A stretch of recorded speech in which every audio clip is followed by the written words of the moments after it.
오늘 설교 제목 보셨습니까? 선물과 예물입니다. 선물과 예물, 무슨 차이가 있겠습니까? 선물은 뭐고 예물은 무엇이겠습니까? 성경적으로는 차이가 전혀 없습니다. 에베소서 2장 8절에 선물이라는 말이 나와서 나는 그 은혜에 의하여 믿음으로 말미암아 구원을 받았으니 이것은 너에게서 나는 것이 아니요 하나님의 선물이라. 그때 이 선물, 에베소 2장 8절에 나온 선물이라는 단어를 헬라어 성경에서는 도로 이렇게 이제 표현하고 있어요. 그리고 오늘 본문 그 11절에 보시면 이제 그 동방 박사들이 흥분과 유향과 모략을 예물로 드리니라 이렇게 말씀되어 있잖아요. 그런데 이 예물이라는 단어는 역시 헬라어 성경에서는 도라 이렇게 되어 있는데 도론이나 도라나 같은 말입니다. 그 어원은 디몸이라는 말인데 그거는 주다라는 말이에요. 거기서 나온 같은 말입니다. 그러니까 이 헬라 원 성경에서는 이 선물이나 예물이나 같은 단어예요. 그래서 영어 성경에도 보면 그냥 기쁘 이렇게 똑같이 사용을 해요. 그러니까 성경적으로는 선물이나 예물이나 같은 거예요. 누군가에게 그 감사한 마음으로 인사할 때, 그 정을 나눌 때 어떤 주는 물건을 선물 또는 예물이라 그러잖아요. 그러니까 성경적으로는 이 선물이라는 말이나 예물이라는 말이나 같은 말입니다. 그런데 왜 한글 성경에서 어떤 때는 선물이라고 그러고 어떤 때는 예물이라고 그럴까요? 한글 성경에서 이 선물과 예물을 구분해서 쓰고 있는 이유가 무엇이겠습니까? 문화 때문입니다. 문화. 성경의 문화, 즉 이스라엘이나 그 헬라의 문화하고 한국의 문화가 조금 달라서 그렇습니다. 한국의 문화에는 어른을 대할 때 특별히 말부터 조심하잖아요. 그 높임말, 경어를 씁니다.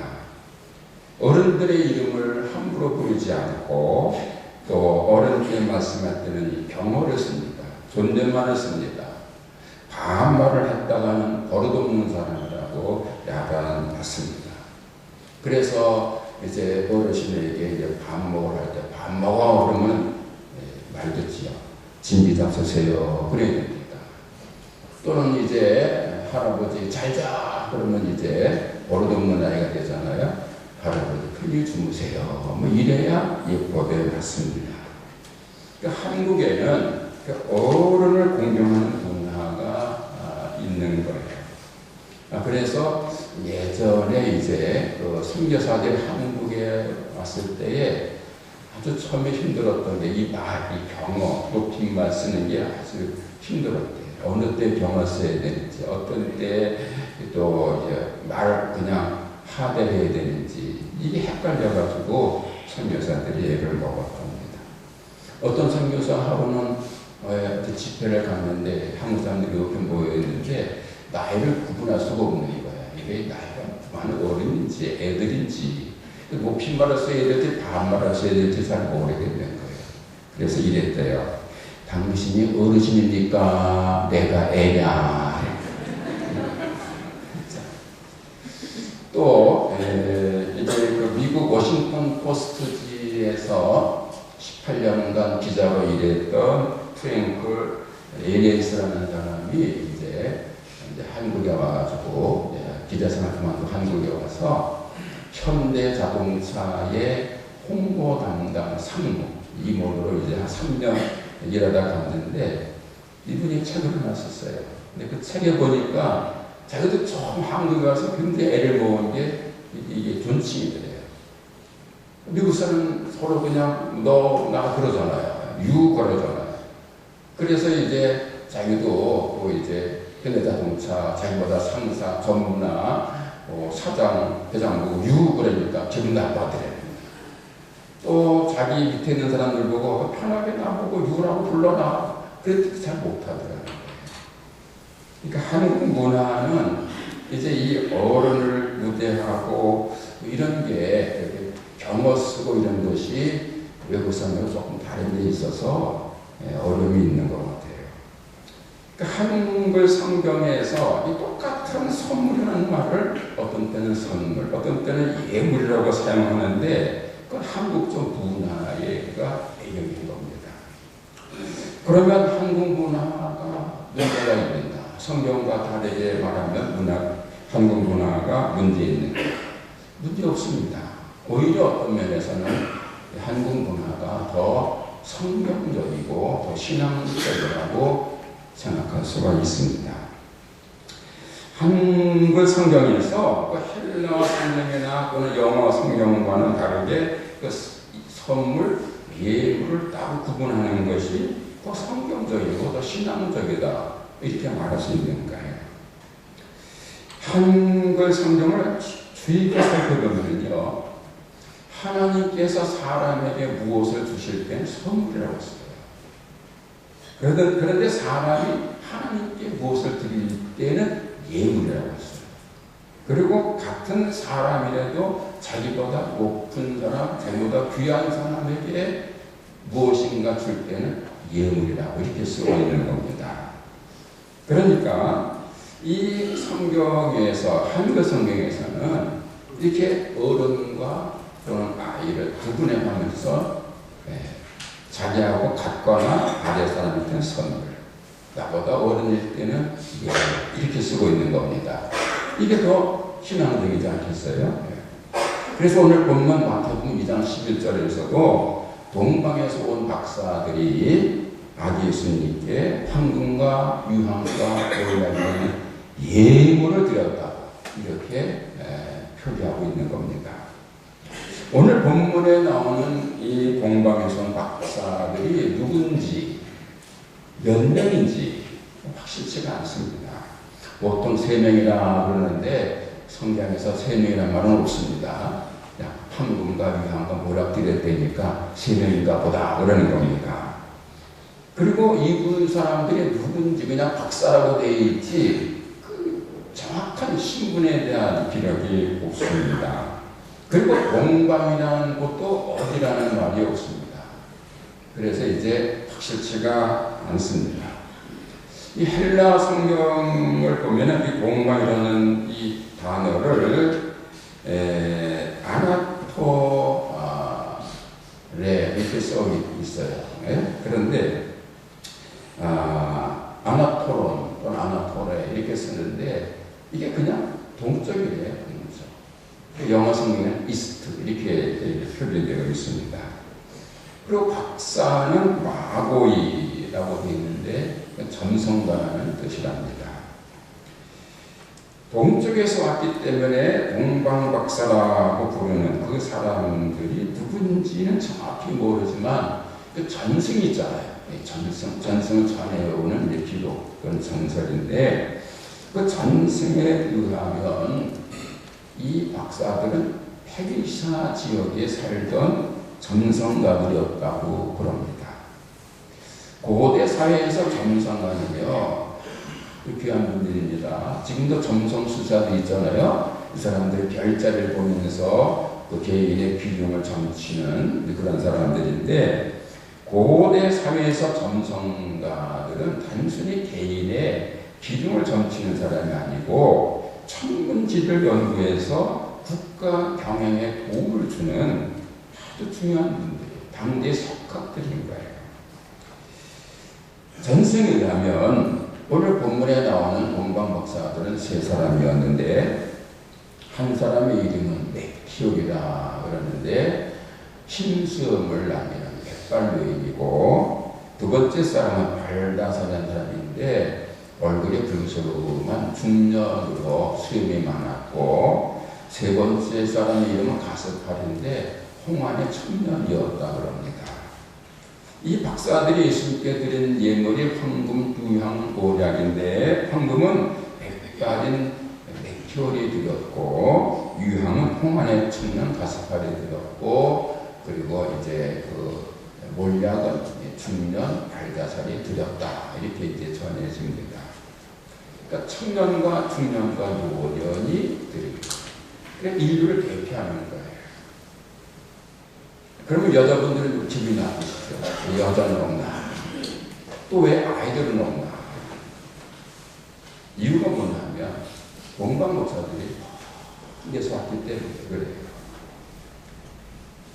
지금 박사들이 온 그 동방을 페르시아라고 그러면 굉장히 몰라요. 그 페르시아가 지금 이란 지역이거든요. 그 이란의 수도가 테란인데 그 테란에서 떠났다 그러면 테란에서 베들레헴까지 거리가 얼마나 되냐면 직선 거리로 약 2,000km 직선 거리로.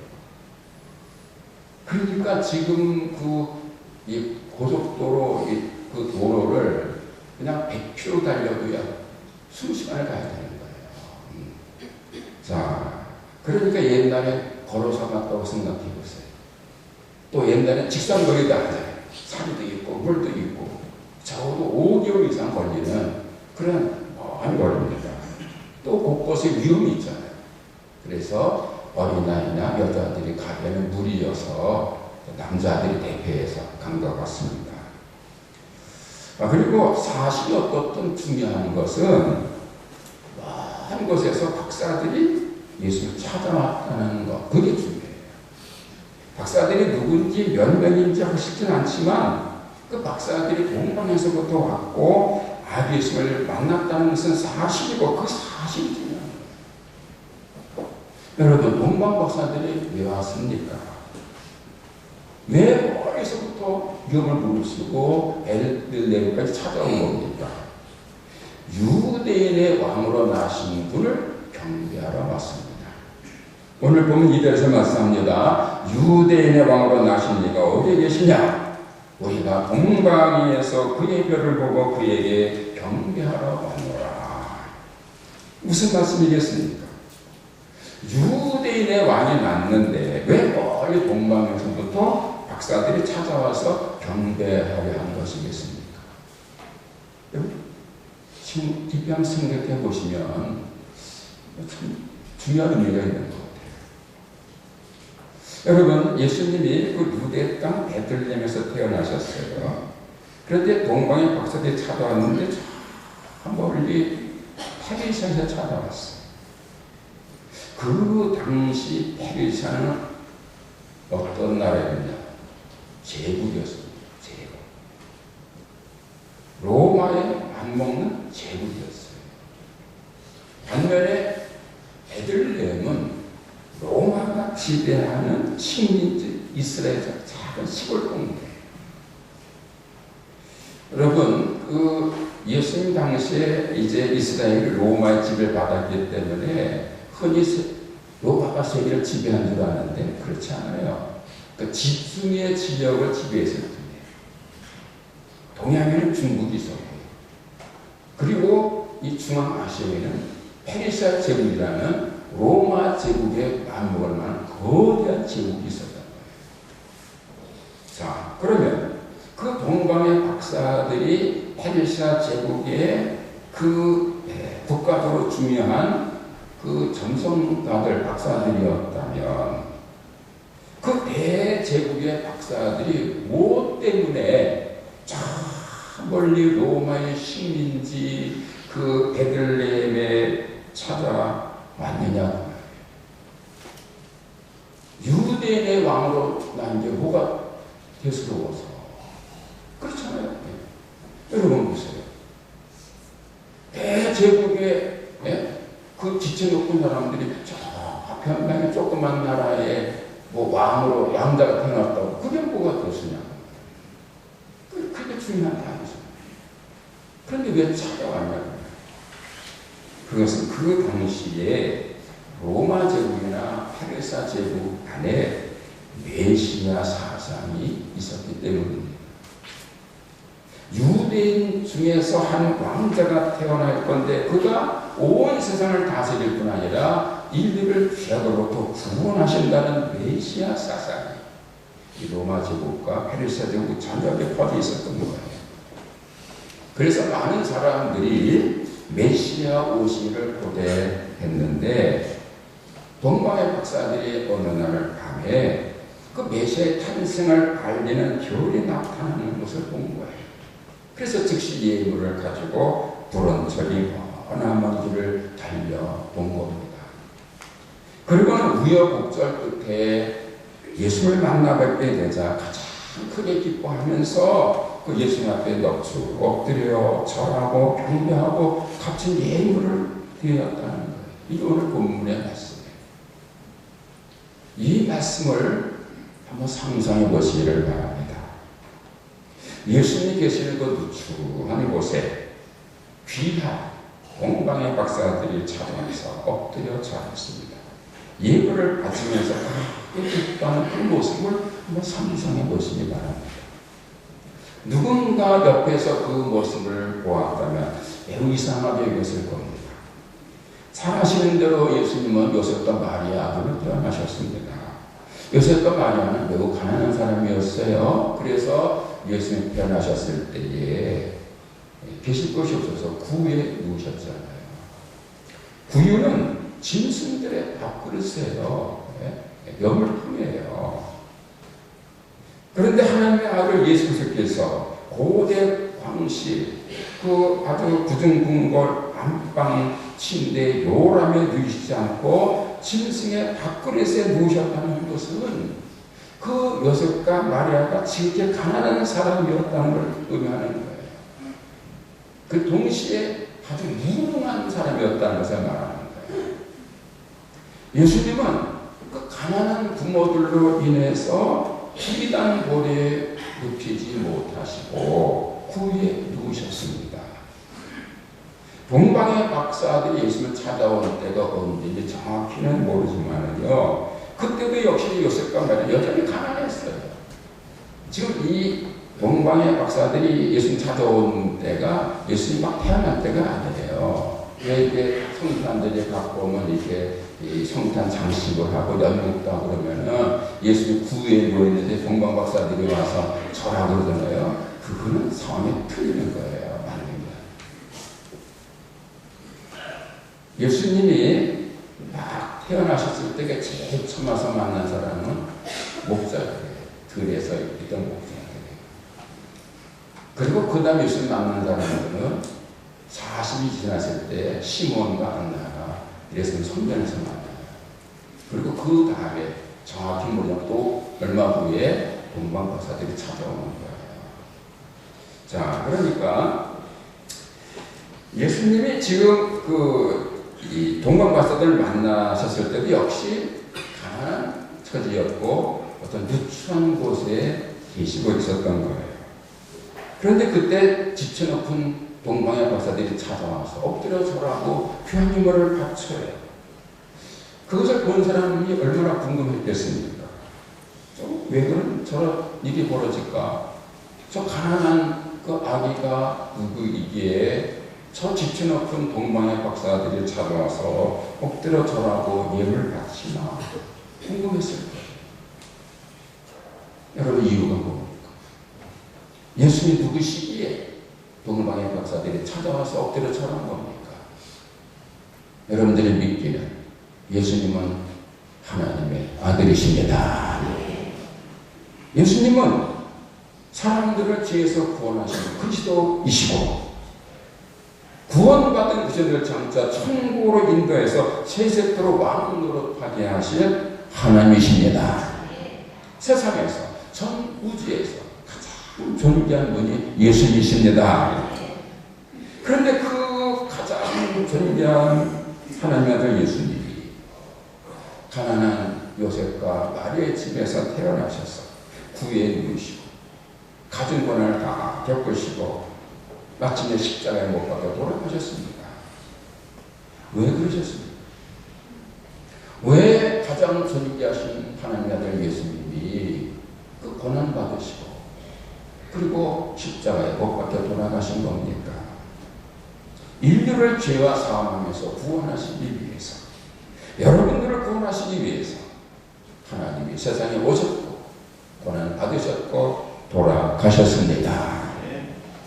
여러분들에게 왕같은 제사장, 지난주에 말씀드렸어요. 왕같은 제사장의 관을 씌워주시고 세대토록 예수님의 보좌 같은 보좌에 앉아서 왕으로 타라고 하나님께서 인간의 몸을 입고 오셔서 고난받으시고 돌아가셨습니다. 동방의 박사들은 이 진리를 알았던 거예요. 비록 누추한 곳에 계시는 가난한 어린 아들이 있지만 장차 세상을 구원하실 메시아 그리스도이심을 아는 거예요. 그래서 나이 많고 지체 높은 박사들이 아기 예수님 앞에 엎드려 꿇어서 경배하고 예물을 바친 겁니다. 그리고는 예수를 만난 기쁨을 안고 자기 나라로 돌아갔습니다. 그들은 분명 남은 생애를 예수를 만났던 그 감격을 안고 평생도록 행복해하며 살아갔을 겁니다. 여러분 그렇게 생각되지 않습니까? 동방의 박사들이 고생하면서 찾아왔어요. 예수를 만났어요. 얼마나 감격했어요. 그래서 그 앞에 나오잖아요. 가장 크게 기뻐하고 기뻐하라. 그 가장 큰 기쁨을 안고 돌아간 것. 그리고 남은 생애를 우리가 예수를 만났지. 예수님께 절했지. 예수님 예물을 드렸지. 나는 행복한 사람이야. 그 행복을 안고 남은 생애를 살아갔을 것이 분명합니다. 예수를 만난 사람은 세상에서 받을 수 없고 세상에서 얻을 수 없는 최고의 선물을 받는 것입니다. 그래서 누가복음 2장에 나오는 시므온이 그 아기 예수를 품에 안았을 때 이제는 추억이 없었습니다. 이렇게 감격한 겁니다. 여러분 이 사실이 중요합니다. 예수님은 메시아십니다. 그리스도이십니다. 예수를 만나고 믿는 사람에게 구원과 영생과 하나님의 자녀됨과 영생, 왕됨을 주시는 하나님의 아들이십니다. 그것은 세상에 줄 수 없는 가장 귀한 선물인 거예요. 그 진리를 아는 사람은 그래서 자기가 드릴 수 있는 가장 귀한 예물을 드릴 수밖에 없는 거예요. 내가 가장 귀한 선물을 받았어요. 이걸 알아요. 그러니까 나도 그분께 가장 귀한 예물을 드릴 수밖에 없는 거예요. 여러분 사랑은 주는 거잖아요. 감사함을 줄 때 드리잖아요. 그렇잖아요. 여러분 애기가 예뻐요. 그럼 뭘 주잖아요. 그래서 저희 아들 내외가 우리 집에 오면 걱정을 해요. 할머니가 자꾸 먹이니까. 자꾸 먹이니까. 여러분 그러잖아요. 할머니들 자꾸 먹여. 이쁘니까. 사랑이 뭐냐? 주는 거구나. 그런데 내가 믿는 하나님이 나에게 가장 선물을 주셨어. 이게 믿어져. 이게 감사해. 나도 그분에게 가장 귀한 예물을 드리는 겁니다. 사랑하는 성도 여러분, 오늘 대강절 넷째 주일입니다. 4월 부가 되면 성탄절인데 이번 성탄절에 어떤 예물을 드리려고 준비하고 계십니까? 나를 구원하러 오신 예수를 만나게 됐는데 여러분 빈손을 만날 수는 없잖아요. 여러분 지난주에 말씀드렸지만 이미 우리는 예수 믿는 순간 왕같은 제사장 거룩한 나라 되었잖아요. 장차 세대토록 왕으로 타는 영광을 입었잖아요. 가장 귀한 선물, 세상에서 얻을 수 없고 누구도 줄 수 없는 그 거룩하고 존귀한 선물을 받았잖아요. 이걸 믿잖아요. 그럼 이제 우리도 주님께 뭔가 드려야 되는데 여러분 무슨 예물을 준비하고 계십니까? 예수님께서 여러분에게 구원과 영생과 하나님의 자녀됨과 왕됨이라는 최고의 선물을 주셨는데 그것을 믿는데 여러분들은 무슨 예물을 준비하고 계십니까? 사람마다 다르겠습니다만은 구원받은 것이 정말로 자기가 예수님께로부터 갚을 길이 없는 귀한 사랑과 은혜의 선물을 받았다는 사실을 믿는 사람이라면 그는 가장 귀한 예물을 준비할 수밖에 없을 겁니다. 무엇이 가장 귀한 예물이 되겠습니까? 가장 귀한 예물을 드린다면 무엇이 가장 귀한 예물이겠습니까? 믿음이라는 예물, 사랑이라는 예물, 충성, 헌신, 공사라는 예물이 가장 귀한 예물이 될 것입니다. 여러분, 오늘 주보에 청년들 감사함을 몽동으로 드렸는데 이 헌금은요, 물질은 가장 작은 겁니다. 가장 작은 거예요. 정말로 귀한 예물은 자신을 온전히 제물로 바친 절대 충성, 절대 헌신입니다. 며칠 전에 잘하는 목사님이 우리 교회에 속한 노회에 같이 이제 잘 지내는 목사님이 제게 카톡으로 이런 시를 보내왔습니다. 제목이 이상합니다. 땅에는 기쁨, 하늘엔 슬픔. 성경에 하늘엔 영광, 땅에는 평화 그랬는데 이번에는 시의 제목이 땅에는 기쁨, 하늘엔 슬픔. 아들이 내민 서류 한 장. 아들 부부가 작성한 유언장이다. 건강한 육체와 기억력이 있으나 불확실한 생명을 염두에 두고 만약의 경우를 대비하여 유언장을 씁니다. 유언에 대한 집행자는 본인의 아버지이며 유에 처리는 선교지에서 하고 현지인들에게 필요한 경우 자녀를 기증한다. 두 자녀에 대한 미성년 후견인도 아버지이며 재산이 있으면 법정 상속인에게 나누되 본인의 부채와 장례식 비용 처리를 우선으로 한다. 유언은 아비가 아들에게 하는 것. 아비가 아들에게 들으니 먹먹한 가슴을 때린다. 사고 무거운 짐만 한 보따리 안긴다. 34살 두 아이의 가장.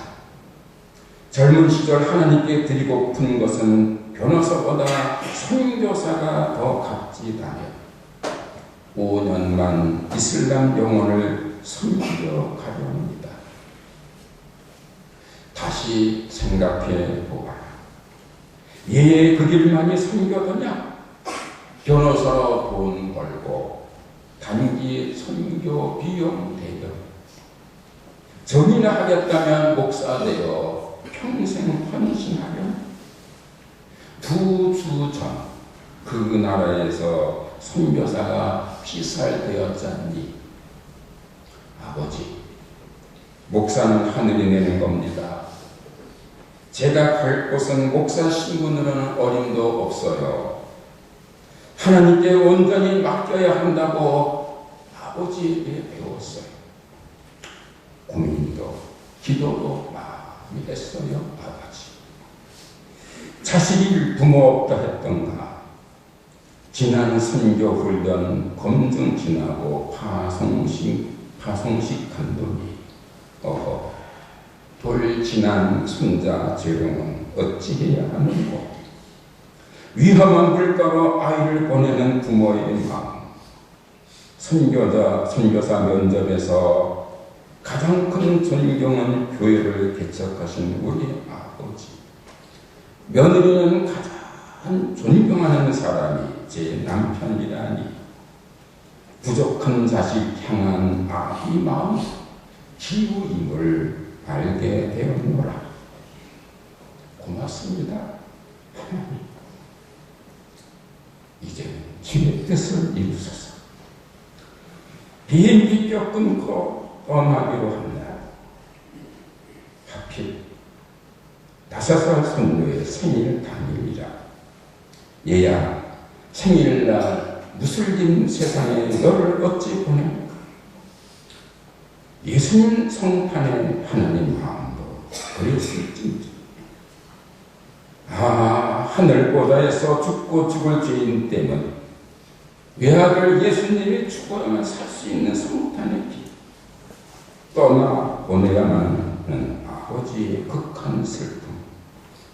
선교사로 떠나는 아들을 보며 나는 성탄을 허락하신 하나님의 마음을 이제서 알았다. 땅에는 기쁨이다. 하늘에는 큰 슬픔이었던 것을. 여러분 어떻습니까? 제가 이 시를 이제 읽으면서 가슴이 눈물이 나더라고요. 변호사 생활 그만두고 선교사로 떠나면서 아버지에게 유언장을 드리는 그 아들의 마음과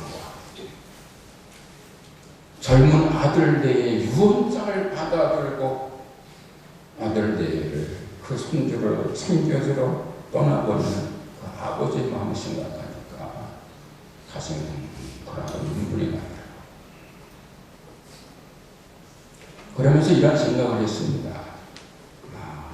이 목사님은 이번 성탄절에 아들이라는 가장 귀한 예물을 주님께 드렸구나.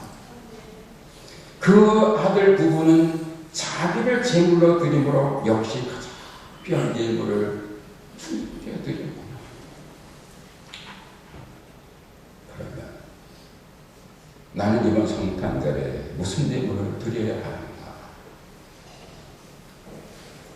사랑하는 성도 여러분, 다시 오는 이 성탄절에 무슨 예물을 준비했습니까?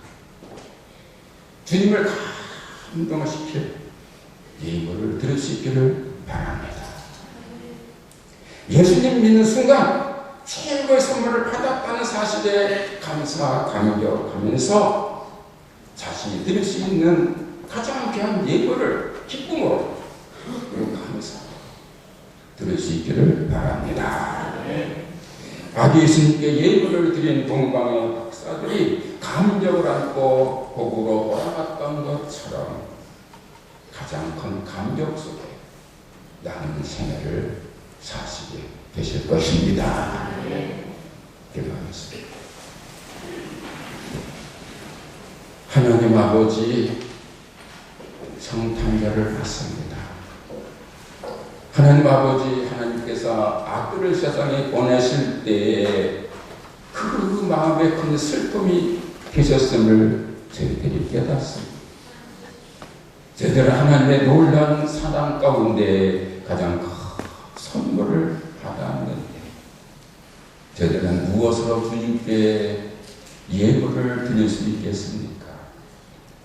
하나님 아버지, 이번 성탄절에 주님을 감동시킬 만한 귀한 예물을 드릴 수 있게 하옵소서.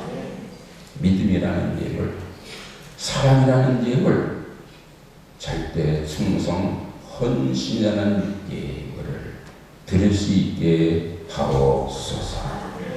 남은 생에 가장 큰 기쁨을 안고 살아갈 수 있는 복된 성도 다 되게 하옵소서. 예수님의 이름으로 기도합니다.